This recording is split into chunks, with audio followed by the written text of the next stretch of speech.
হয়ে গিয়েছে। জোরে সোরে বলুন সুবহানাল্লাহ। এ জীবনে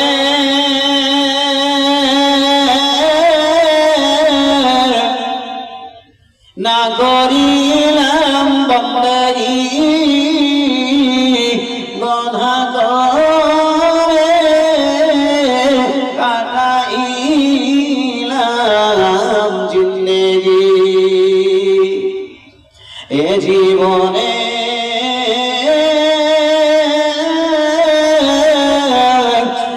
না করিলাম বন্দেগী,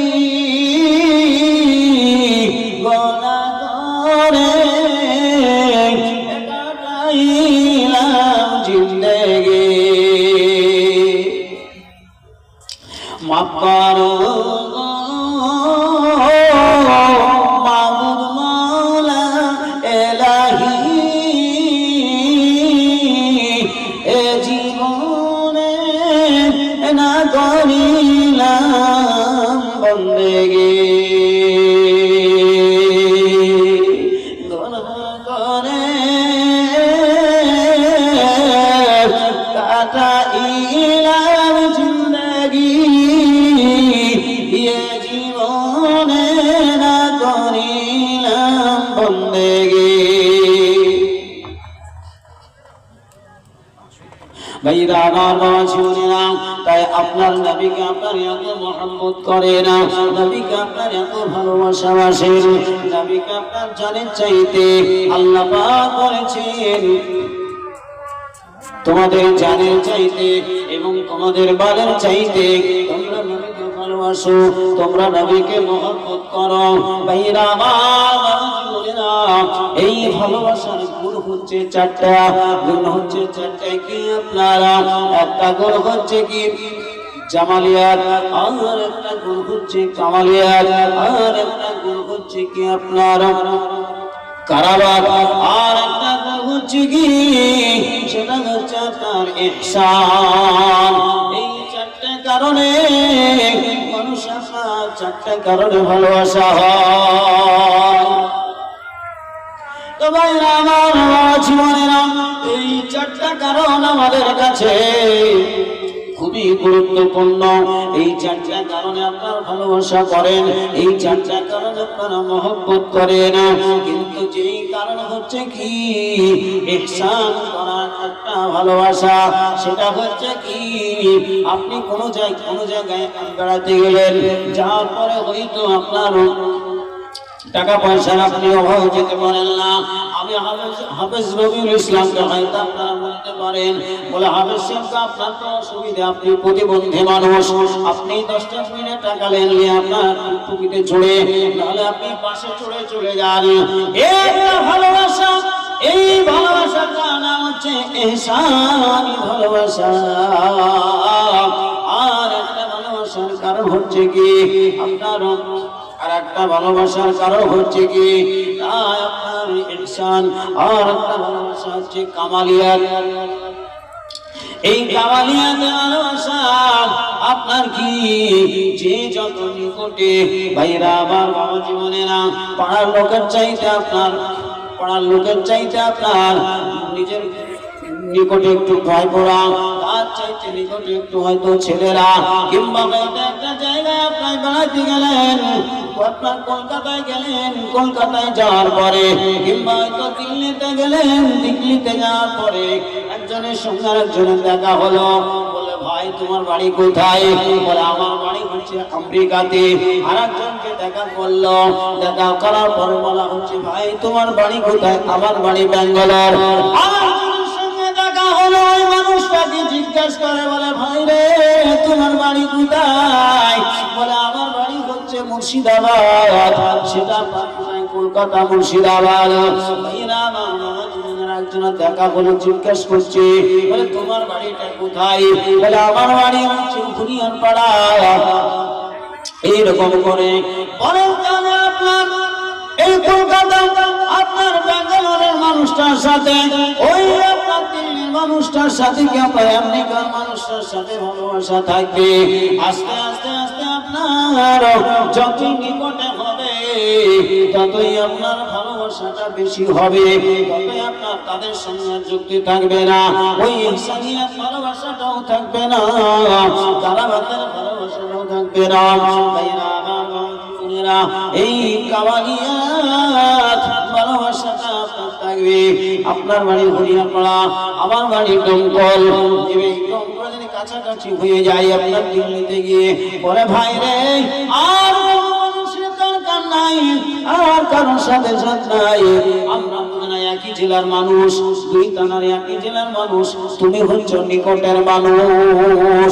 ভাইরা আমার বোনেরা, এই মানুষগুলো যতটা নিকটের মানুষ, তার চাইতে আমার নবী নিকটের, বলুন সুবহানাল্লাহ। তার চাইতে আমার নবী নিকটে, তার চাইতে আমার নবী কাছে। নবীকে আপনার সাহাবায়ে আমার জান মাল দিয়ে তারা ভালোবেসেছেন। আজ সেই এই সাহাবায়ে কেরামদের এই হাদিস, নবীজির হাদিস এবং আপনার কোরআন শিক্ষা দেওয়া হয়, যেই কোরআন পড়ে পড়ে আপনার এই জান্নাতের অধিবাসী হবেন, যেই কোরআন আপনার এই পাখির রূপ ধারণ করে ডানা দিয়ে আপনার মুর্দা ব্যক্তিকে আপনার ঢেকে রাখবে, সেই কোরআন এখানে শিক্ষা দেওয়া হয়, সেই কোরআন এখানে শিক্ষা দেওয়া হয়। তো মুহতারাম বুজুর্গানে দিন, এই কোরআনকে রক্ষা করার জন্য, এই কোরআনকে রক্ষা করার জন্য আমরা জান এবং মাল দিয়ে আমরা কি করব? আমরা প্রতিষ্ঠিত করে রাখবো, জারি রাখবো। ভাই আমরা তৈরি থাকতে হবে, জান দিয়ে না দিই, কিন্তু আমাদেরকে তৈরি থাকতে হবে।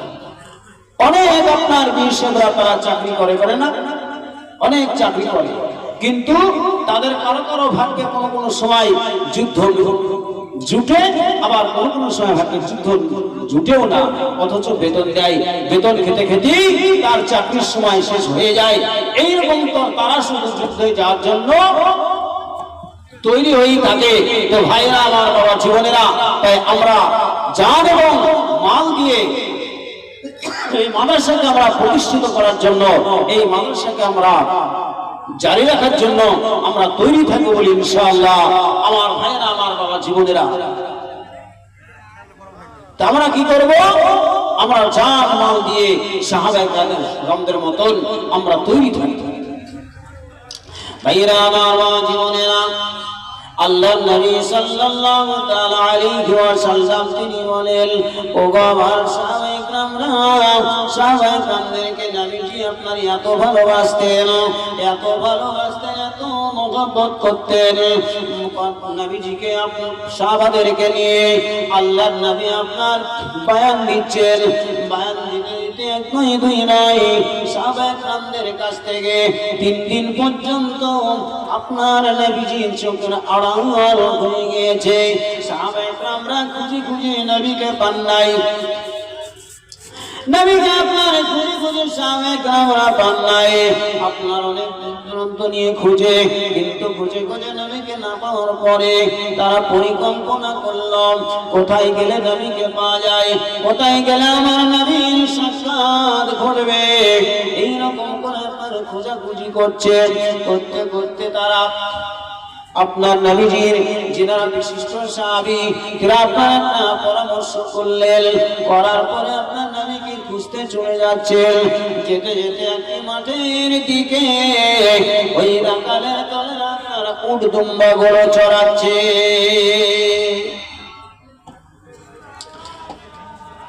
উট দুম্বা গুলো আপনার চড়াচ্ছে, এমন অবস্থায়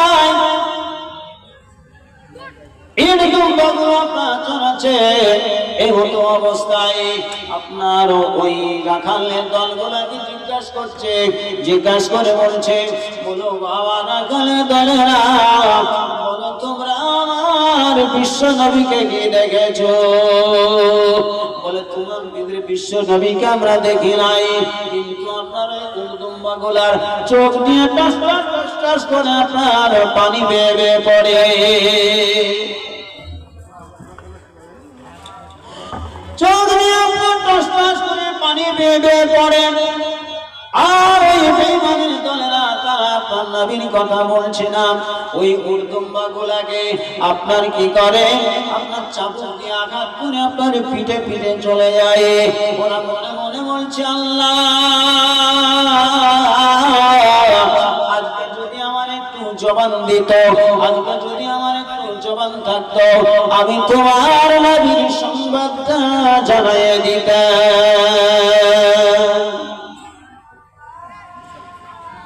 তোমার নবীর সংবাদটা আমরা জানিয়ে দিতাম।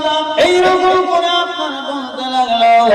আল্লাহ পাক রব্বুল আলামিন বলেন, আল্লাহ পাক রব্বুল আলামিন বলেন, বলো তোমরা যখন জবান চাইছো, তোমাদেরকে জবান দিয়ে দেওয়া হলো, তোমাদেরকে জবান দিয়ে দিলাম, তোমরা আমার নবীর সংবাদটা একটু বলে দাও। আল্লাহর নবী সাল্লাল্লাহু তাআলা আলাইহি ওয়াসাল্লামের ব্যাপারে উর্দুম নগর আপনার জবান খুলে গেল। বলছে ওগো নবীর সাহাবা, তোমরা শুনে নাও, শুনে নাও, আজ আমার নবী আজকে 3 দিন পর্যন্ত এই রাস্তা দিয়ে গিয়েছে। যেদিন থেকে নবীজি আমার গিয়েছেন, সেই দিন থেকে একটাও দাঁতে ঘাস আমরা কাটে নাই। আর আমরা ওয়াদা করেছি খোদার কসম, আজকে নবীজি না পাওয়া পর্যন্ত যদি আমরা মারা যাই, তবু আমরা একটা দাঁতে ঘাস, এক গ্লাস পানি পর্যন্ত খাবো না।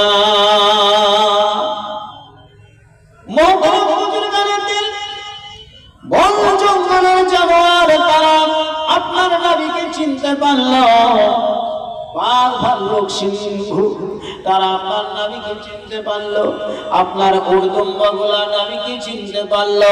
আর আমরা এত বড় মানুষ, আমরা বড় বড় জাহাজের পাইলট, আমরা আসমান জমিন ভ্রমণ করি, কিন্তু এত বড় জ্ঞানী, এত বড় জ্ঞানী উৎকৃষ্ট মানুষ, তবু আমরা মালিক চিনতে পারি না।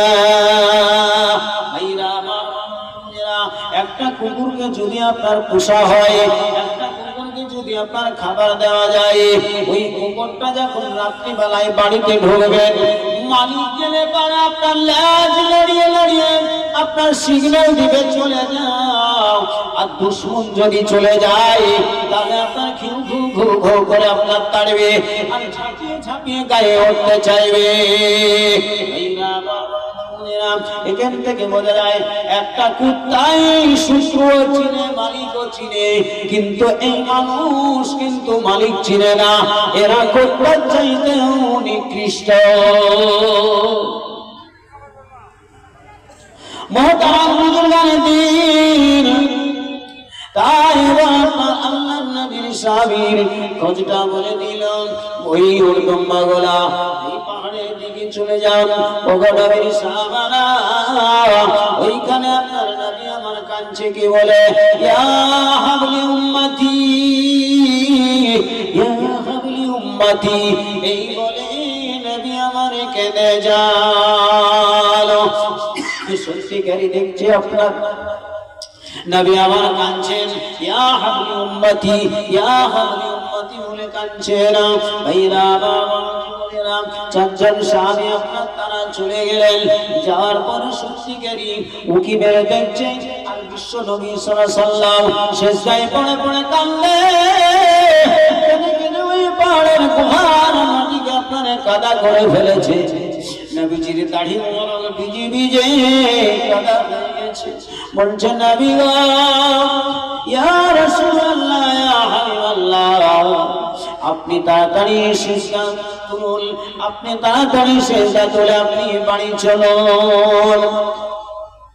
আপনি সব চাইতে যারে ভালোবাসতেন, সব চাইতে যারে মহব্বত করতেন, সব চাইতে যাকে বেশি ভালোবাসতেন, আপনার ইমাম হাসান হুসাইন সেই কাটা কবিতরের মতো লটপট লটপট করে গো নবীজি, আপনি সিজদা থেকে মাথা উঠিয়ে বাড়ি চলুন। কে কাঁদে আর কে ডাকে, এই সম্পর্কে নবীর আমার কোনো খেয়াল নাই, এই সম্পর্কে নবীর আমার কোনো চেষ্টা নাই।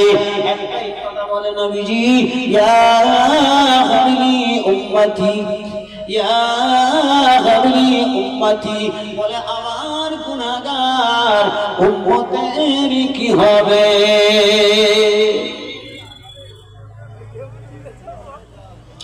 আমার গুনাহগার উম্মতের কি হবে এই বলে কাঁদে। কিন্তু আমরা এত মুখে দাবি করি যে আমরা নবীর উম্মত, কিন্তু ভাই বাস্তবে নাই, আশাকে নাই, পোশাকে নাই, চলাফেরাতে নাই, কিচ্ছুতে নাই। আশাকে পোশাকে শুধু মুখে নবীর উম্মত বললে হবে, বাস্তবে দেখাতে হবে কালেমা লা ইলাহা ইল্লাল্লাহু মুহাম্মাদুর রাসূলুল্লাহ ওই প্রকাশ করতে হবে। আর আশাকে পোশাকে সেটা জাহির হতে হবে, তার নাম হবে মুমিন।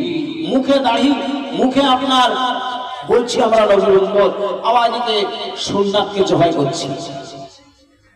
আবার এমনকি আপনার আমার বেহায়া মুসলমান এরা এমন কাজ চালু করেছে যে বেদিন খ্রিস্টান ইংরেজরা যা যেই ধর্ম নিয়ে তারা মেতে থেকেছে এবং আমার হিন্দু ভাইয়েরা যেই ধর্ম নিয়ে মেতে থাকে সেই ধর্ম নিয়ে আজ মুসলমান মানছে। বললে কিরকম? আপনার বড় বড় ডিজে বক্স চালাচ্ছে, ডিজে গান চালিয়ে আনন্দ ফুর্তি করছে, হ্যাপি নিউ ইয়ার পালন করছে মুসলমান। দিনদার ইমানদার ভাইয়েরা আবার আমাদের থিওরিতে, আমাদের শরিয়াতের বিধানে কোন গান বাজনা, রং তামাশা এসব কিচ্ছু না, সমস্ত বিলকুল নাজাইজ। এসব এই নাজাইজ কাজ আমরা মুসলমান নাম নিয়েছি আর এগুলো আমরা করছি, আর মুসলমান কি করছি? মুখে দাবি রাখছি। এটার নাম মুমিন নয়, এটার নাম মুমিন নয়। মুমিন হচ্ছে কি? মুখে বলা আর বহির প্রকাশ করা, তার নাম হচ্ছে মুমিন। ভাইয়েরা আমার জীবনেরা আল্লাহ নবী সাল্লাল্লাহু তাআলা আলাইহি ওয়াসাল্লাম ওখানে আপনার সিজদায় পড়ে পড়ে কান্দে। হযরতে আলী রাদিয়াল্লাহু তাআলা আনহু বলেন, ইয়া রাসূলুল্লাহ, ইয়া হাবিবাল্লাহ, আপনি সিজদা থেকে মাথা উঠিয়ে একটু বাড়ি চলুন। হযরত আলী বলছেন, ইয়া রাসূলুল্লাহ, আমার জীবনে যখন কোন আমল করেছি এই সমস্ত আমলগুলো আমি আপনার উম্মতের নাজাতের কারণে আমি এই সমস্ত আমলগুলোকে দান করে দিলাম। নবী গো, আপনি সিজদা থেকে মাথা উঠিয়ে আপনি একটু বাড়ি চলুন। বিশ্বনবী সাল্লাল্লাহু আলাইহি ওয়াসাল্লাম তিনি আপনার কোন কথা বলেন না।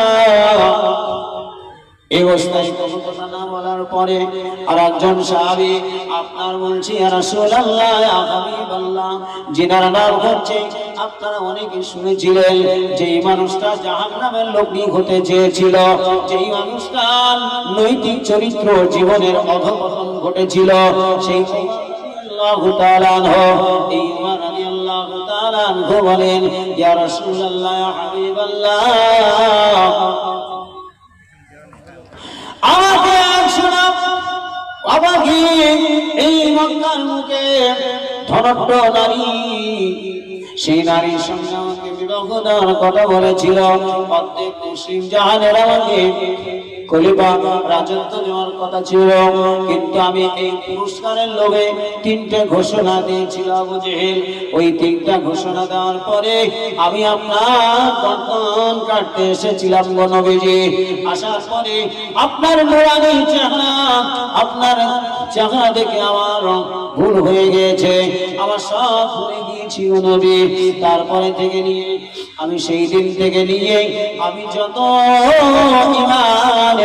ঈমান আনার পর থেকে নিয়ে আমার যত নেকি হয়েছে ওই সমস্ত নেকিগুলো আপনার উম্মতের নাজাতের কারণে আমি দান করে দিলাম। নবী গো, আপনি সিজদা থেকে একটু মাথা উঠিয়ে আপনি বাড়ি চলুন। আপনি যদি বাড়ি না যান, আবার সাহাবায়ে কেরামরা তারা পাগল পারা হয়ে যাবে, পাগল পারা হয়ে যাবে, তারা সোজে মেতে যাবে। গো নবী, আপনি বাড়ি চলুন। নবী আবার কোনো কথা বললেন না, নবী আবার কোনো উত্তর দিলেন না। এবং এমন অবস্থায় আল্লাহর নবীর আরেকজন সাহাবী, যিনি হযরতে আবু বকর সিদ্দিক রাদিয়াল্লাহু তাআলা আনহুকে আপনার নবীজি বলেছিলেন,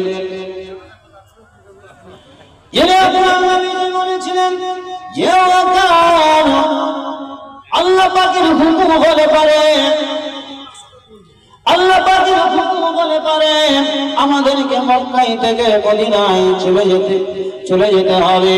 যেই দিন থেকে আল্লাহর নবীর সাহাবী হযরতে ওমর ফারুক, হযরতে আবু বকর সিদ্দিক রাদিয়াল্লাহু তাআলা আনহু আপনার যেই দিন থেকে শুনলেন, সেই দিন থেকে আপনার কি করলেন, প্রতিদিন এশার নামাজটা পড়ে আপনার গাঠরি খানা আপনার মাথাতে বেঁধে প্রতিদিনের তরে দাঁড়িয়ে থাকতেন। আল্লাহর নবীর কাছে আপনার হুকুম হয়েছে, এই হুকুমটুকু শোনার পরে যেমনি বলেছেন আবু বকর, যেমনি ডাক দিয়েছেন এমনি বলেছেন লাব্বাইক ইয়া রাসূলুল্লাহ। সঙ্গে সঙ্গে আপনার হযরতে আবু বকর সিদ্দিক রাদিয়াল্লাহু তাআলা আনহু তিনি আপনার নবীটাকে সাড়া দিয়েছেন।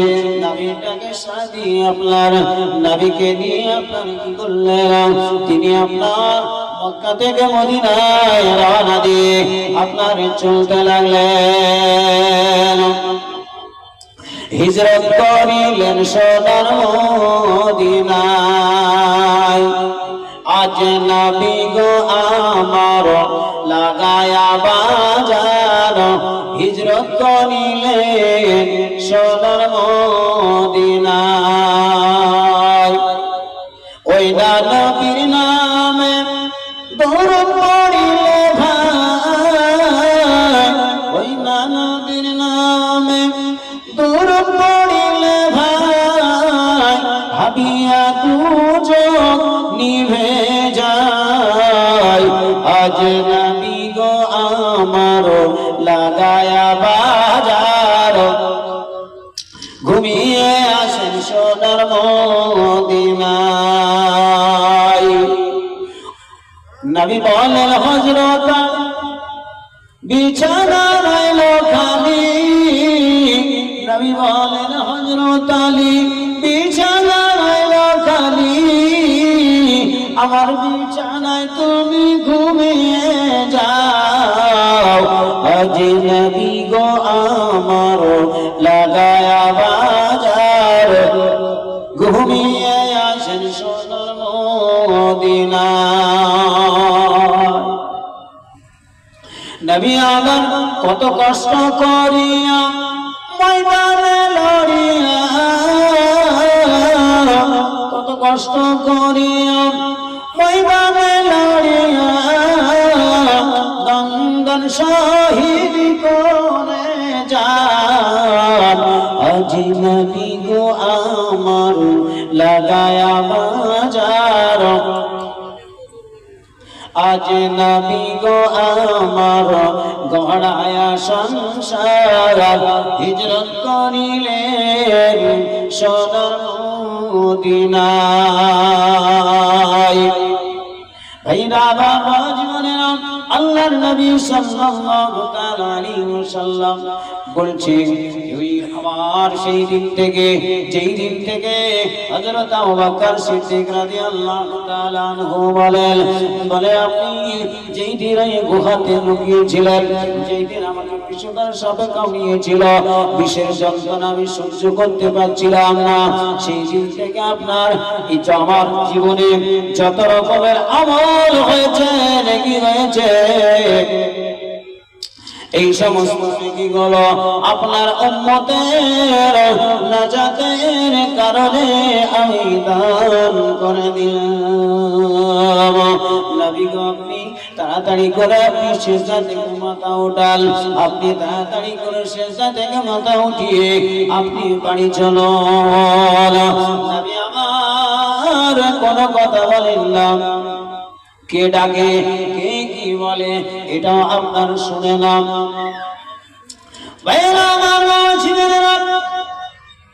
হযরত আবু বকর সিদ্দিক রাদিয়াল্লাহু তাআলা আনহুর জীবনে এত নেকি ছিল ভাইরা আমার, হিজরতের রাতে যে নেকিটা ছিল ওই নেকিটা আপনার অনেক মানুষের চাইতেন, কিন্তু হযরত আবু বকর সিদ্দিক রাদিয়াল্লাহু তাআলা আনহু বলেন না, আমি হিজরতের রাতে নেকি আমি কারো দিব না।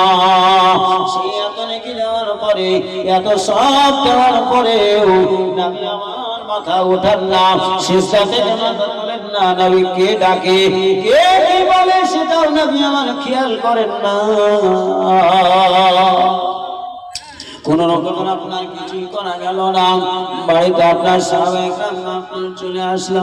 এদিকে মা ফাতেমা রাদিয়াল্লাহু তাআলা আনহা বলে আমার আপনার খবর আপনারা পেয়েছেন নাকি গো নবীর শাওই? বলে হ্যাঁ পেয়েছি, নবীর শাওই পেয়েছি। বলে কোথায়? আল্লাহর নবী একটি গুহাতে পড়ে পড়ে আপনার ইয়া হাবলি উম্মতি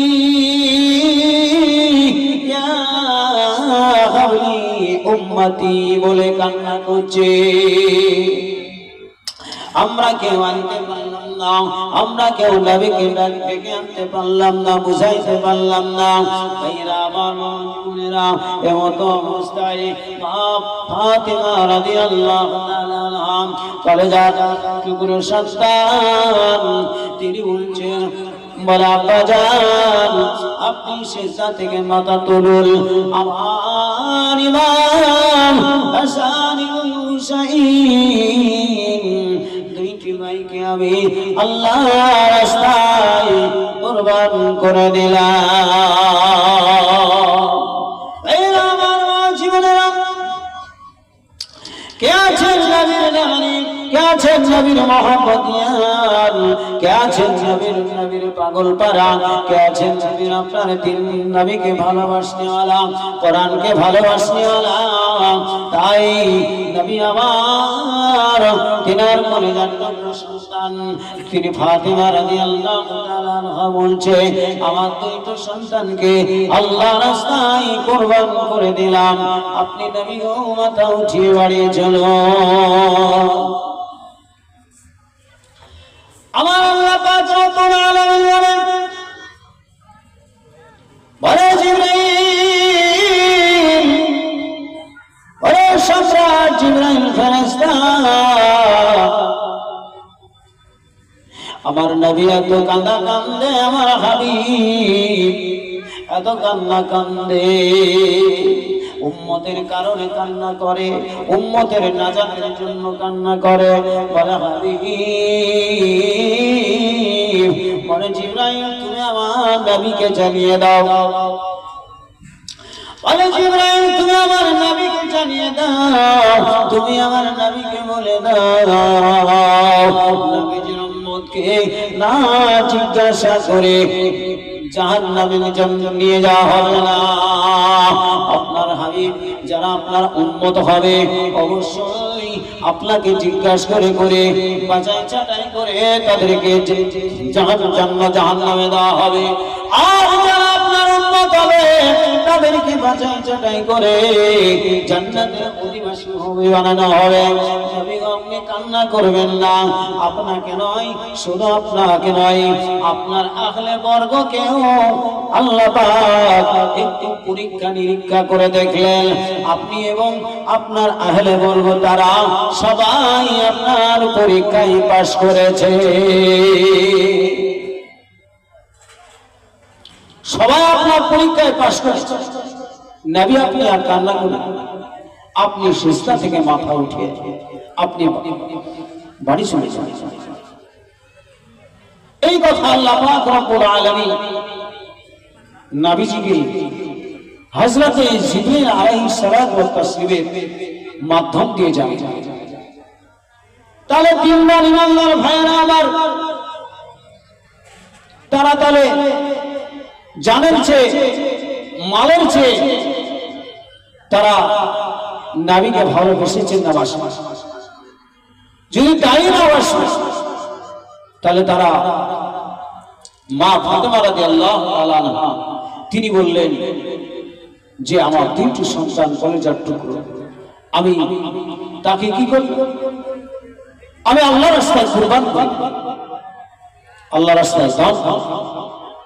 তো এইরকম কোন ভাই, এইরকম কোন মা কি যদি বলা যায় আজকে জিহাদের ময়দানে যেতে হবে, জিহাদের ময়দানে হয়তো গিয়ে শহীদ হয়ে যেতে পারে, কিন্তু এরকম করে যদি কোনো মায়ের কাছে কোনো সন্তান চাওয়া যায় তো কোনো মা দিতে রাজি হবে না।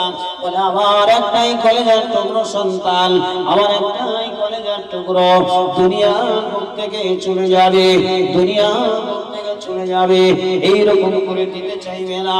কিন্তু মায়ের আমার মানেরা রাসূলুল্লাহর জামানাটা এরকম ছিল না, রাসূলুল্লাহর জামানাটা এরকম ছিল। কিরকম বলা লাগেনি, একজন মেয়েগোনা মাসুম বাচ্চাকে আল্লাহর নবীর কাছে নিয়ে এসেছে, নিয়ে এসে একজন পরিমা বলছে ইয়া রাসূলুল্লাহ ইয়া হাবিবাল্লাহ, হুজুর গো আপনি আমার এই সন্তানটাকে আপনি যুদ্ধ ময়দানে নিয়ে যান। আল্লাহর নবী বলছেন বলে মহিলা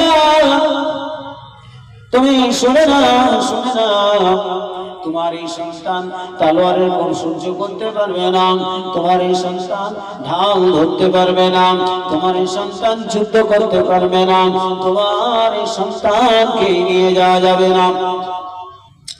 আল্লাহ নবীকে বলছেন বলে ইয়া রাসূলুল্লাহ ইয়া হাবিবাল্লাহ, আপনি আমার সন্তানটাকে কি করবেন? আমার সন্তানটাকে যদি তলোয়ারে কম সহ্য করতে না পারে, তলোয়ার যদি না ধরতে পারে, আমার এই সন্তানটাকে আপনি ঢাল রূপে ব্যবহার করবেন, আপনি ঢাল রূপে আমার সন্তানটাকে ব্যবহার করবেন। নিয়ে যান, শাহাদাতের স্বাদ চেখে দেখুন, শাহাদাতের স্বাদ কেমন মজা। যারা এই দুনিয়ার বুক থেকে দিনের জন্য শাহাদাত শহীদ হয়ে গিয়েছে তাদেরকে আল্লাহ পাক রব্বুল আলামিন বলবেন রক্তমাখা দেহ তারা নিয়ে আল্লাহর সম্মুখে হাজির হবে, বলবে ওগো শহীদানেরা তোমরা কি চাও বলো, তোমরা কি চাও? বলে আল্লাহ আমরা এই দুনিয়ার বুকে কিচ্ছু চাই না, আমরা কিচ্ছু চাই না, আমরা রাত্রিবারের মতন দুনিয়ার বুকে যেতে চাই। বলে কি জন্য যেতে চাও? মাওলা তোমার দিনের জন্য আর একবার কি আমরা জানটা দিয়ে আসি। এত শাহাদাতের মর্মের স্বাদ, শাহাদাতের মর্মের স্বাদ আপনারা পিঁপড়াই কাঁচা কাটার চাইতে আর বেশি কিছু যন্ত্রণা নয়। তাই ভাইরা আমার বাবাজি বলে না, তাই ওই সাহাবী আপনার কি করলেন? তাই আপনার ওই সাহাবী কি করলেন? তাই আপনার আল্লাহর নবী আপনার সিজদায় পড়ে আছেন, এই মতো অবস্থায় আল্লাহর নবী বসে আছেন, একদল ফেরেশতাকে আপনার জাহান্নামের দিকে নিয়ে চলে যাচ্ছে। আপনার ফেরেশতা বলছে ইয়া রাসূলুল্লাহ ইয়া হাবিবাল্লাহ, আপনি তো বসে আছেন আপনার উম্মতের জন্য, কিন্তু আপনার উম্মতদিগকে আজকে জাহান্নামের ফেরেশতারা তারা জাহান্নামে নিয়ে চলে যাচ্ছে, তারা জাহান্নামে নিয়ে চলে যাচ্ছে। গো নবী, আল্লাহ পাক নবী বললেন ফেরেশতারে, ফেরেশতা ওই কোন দিক দিয়ে নিয়ে দেখাও।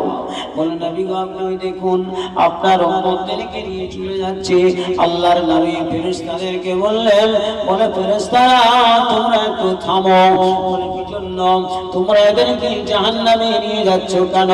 বলে ইয়া রাসূলুল্লাহ ইয়া হাবিবাল্লাহ, আজ আপনার উম্মতের নেকি আর গুনার পাল্লা সমান সমান হয়ে গেছে।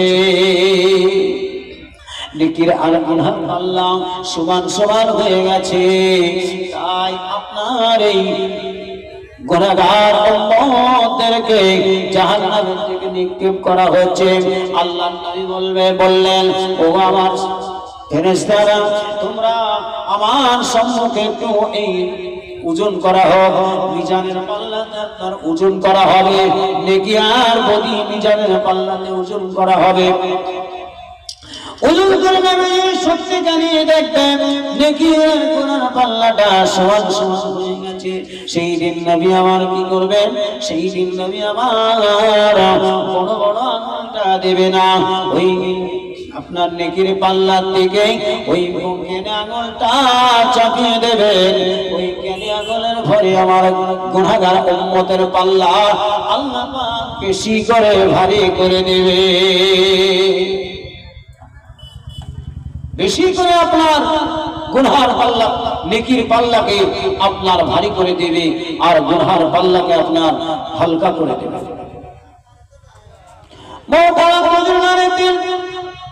আল্লাহ নবী বসে বসে কাঁদবে। আল্লাহ নবীকে বলেন, হাবিব আপনি এত কান্না করেন কোন কারণে? বলে আমার গুনাহগার উম্মত তারা কেমন করে জান্নাতে যাবে? আমার গুনাহগার উম্মত কমজোরি, এরা গুনাহ করতে ভালোবাসে। আমার গুনাহগার উম্মত তারা কেমন করে জান্নাতে যাবে? এই জন্য আমি কান্দি। জাহান্নামের আযাব থেকে কেমন করে বাঁচবে? এই জন্য আমি কান্দি। বলে মাওলা আমার গুনাহগার উম্মতের যদি একটু জবের দানার চাইতেও নেকি আপনার জবের দানার সমান যদি একটু নেকি থাকে, ওই নেকির বদলাতে আল্লাহ আপনি আমার উম্মতকে জান্নাতের অধিবাসী বানাবেন। আল্লাহ বলল, হাবিব আপনি কাঁদবেন না, আপনার উম্মতের জবের দানার সমান যার নেকি আছে তাকেও আমি জান্নাতে দেব। তারপর আল্লাহ নবী ক্ষান্ত কান্না আবার কান্না করেন। কি জন্য কান্না করেন? বলি ইয়া হাবিব ইয়া রাব্বুল আলামিন, আমার গুনাহগার উম্মতের এমন একটা একটু রায়ের দানার সমান, একটু রায়ের দানার চাইতে জবের দানার চাইতে একটু ছোট্ট গুনাহ যদি নেকি থাকে, ওই নেকির বদলাতে আপনি জান্নাতের ব্যবস্থা করে দেন। বলে হাবিব আপনি কান্না করবেন না, আপনার উম্মতের আমি জান্নাতের ব্যবস্থা করে দিচ্ছি। জান্নাতে নিয়ে যাও, বেছে বেছে নিয়ে যাও, যাও জাহান্নামের দিক থেকে টেনে নিয়ে এসো। ভাইরা আমার জীবনেরা, তাই এবার একটি রায়ের দানার চাইতে রায়ের দানার সমান যদি কার সমপরিমাণ নেকি থাকে, মওলাই কারীম ওই নেকির বদলে আমার উম্মতকে তুমি জান্নাতের অধিবাসী বানাও। যাও টেনে টেনে নিয়ে এসো, জাহান্নামের দিক থেকে টেনে নিয়ে এসো। মওলাই কারীম এই রায়ের দানার চাইতেও যদি কার যদি কম নেকি থাকে, ওই কম বান্দাকে যে একবার পড়েছে কালেমা লা ইলাহা ইল্লাল্লাহ, লা ইলাহা লা ইলাহা, জোরে পড়েন লা ইলাহা ইল্লাল্লাহু মুহাম্মাদুর রাসূলুল্লাহ সাল্লাল্লাহু আলাইহি ওয়াসাল্লাম। এই কলেমা যে একবার পড়েছে তাকে আমি জান্নাতের অধিবাসী বানাবো। জান্নাত সুখময়, সুখময় জান্নাত। তাই আমি আমার উম্মতের জন্য আল্লাহ পাক রব্বুল আলামিনের কাছে আমি সুপারিশ করব। ভাইয়েরা আমার, বাবা জীবনেরা, এই পৃথিবীতে, এই দুনিয়াতে আপনার নবীর সুপারিশ, আমার নবীকে সব চাইতে জ্ঞানী, আমার নবীকে সব চাইতে আপনার মর্যাদা কেরামতি যাই বলুন, সব চাইতে আমার নবীর গুণ বেশি বলুন সুবহানাল্লাহ। সেই নবীর আমার গুণ বেশি, সেই নবীর দ্বীন আদর্শ এখানে শিক্ষা দেওয়া হয়। তাই ভাইরা আমার, বাবা জীবনেরা, এই নবীর আদর্শ শিক্ষা দেওয়া হয় সেই মাদ্রাসায়। আপনাদের বহু নাম শুনেছি আমি, এই 26 জন নাকি এই মাদ্রাসায় শিক্ষক আছে এবং 300-350 জন ছাত্র ছাত্রী তারা আসে। তাহলে কত বড় দেশের গৌরব যে একটা দিনের একটা আপনার মজমা, দিনের একটা কোরআন চলছে, যে কোরআনকে আপনার দুনিয়ার মুখ থেকে মিটিয়ে দিতে চাইছে আপনার বেঈমানের দলেরা, যে কোরআনকে আপনার দুনিয়া থেকে সরিয়ে দিতে চেয়েছে, সেই কোরআনের কাজ এখানে তৈরি করা হয়, সেই কোরআনের কাজ এখানে তৈরি করা হয়, সেই কোরআন এখানে শিক্ষা দেওয়া হয়। তাই আপনারা, আপনাদেরকে বলতে চাই, আপনার আমার সাহাবায়ে কেরামরা যেমন জান মাল দিয়ে আপনার এই দিনকে টিকে রেখেছেন, জান মাল দিয়ে যেমন আপনার টিকে রেখেছে, ওই রকম করে